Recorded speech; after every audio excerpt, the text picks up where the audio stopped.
በደሴ የሚገኙ የኢትዮጵያን ኦርቶዶክስ ተዋሕዶ እምነት ተከታዮች የብልጽግናን አንገት አስደፉት።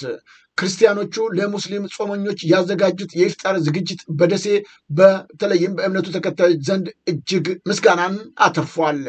ይህንኑ የኢፍጣር ፕሮግራም ያዘጋጁላቸውን የክርስቲያን ወንድሞቻቸውና እህቶቻቸውን ያመሰገኑት የሙስሊም እምነት ተከታዮች ዓለም ሲሰለጥን ወሎን መምሰል አለበት ለሚለው አንድ ማሳያ እንደሆነም ተናግረዋል።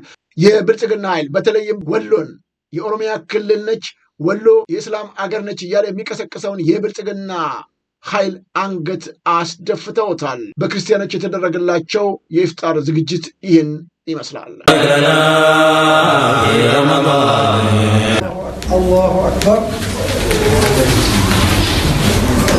ይህን የመሰለ የኢፍጣር ፕሮግራም ክርስቲያን ወንድሞቻችን ናቸው ያዘጋጁልን። ስለዚህ ይሄ ማለት በቃ ወደፊትም ዓለም ሲሰለጥን ወሎን መምሰል አለበት የሚለው አንድ ማሳያ ነውና በጣም ደስ ብሎናል። ወሎየነት ከገጠር እስከ ከተማ አሁን በምታየው መንገድ ሙስሊሙና ክርስቲያኑ እምነቱን በልቡ ሌላውን ማህበራዊ ህይወቱንና መተጋገዙን በአንድነት ይገልጻል።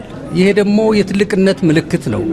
ይሄ ደግሞ አብሮ መኖርን፣ መረዳዳትን፣ አንድነትን ከፍ ያደርጋል። ከአባቶቻችን ጀምሮ የተጀመረ ይሄ በቃ እኛ ራሱ ይጨንቀናል። እኛ አሁን በጎረቤቶቻችን በየሰፈሩ ቤት ለቤት ተቆርቆሮ ጠበል ቅመሱ ነው የምንባለው። ከለቤት ጠበላለና እንዴት ቀምሱ ነው የምንባለው። ይሄ ምንድነው ከቤተሰቦቻችን ከአያት ከቅማታችን የተቀበልነው ነገር ስለሆነ እኛም ደግሞ እንደ ባህል አንድ ወንድማችን ቲካፋው ተያዝን ታየን እኛ አብረን ነው የምናዝነው። ክርስቲያኑም እንደዛው ለሙስሊሙ ያለው ነገር ይሄ ነው። የኢፍጣር ፕሮግራም ያዘጋጀንበት ምክንያት ከቤተሰብ ሲዋረድ አብሮ ይኖርን ስለሆነ ማለት ነው። በዓሉን እንኳን ደስ ያላችሁ ለማለት ነው። ኢትዮጵያዊነት ማለት አብሮ መኖር ማለት ነው። ከዛ ውጭ ምንም ትርጉም የለው ብዬ ነው እኔም ማምነው። አብሮ መኖር ካልሆነ በስተቀር ከየት መጣ እንዴት ነህ ምንድነው አይታወቅም ብዬ ነው እኔም ማምነው።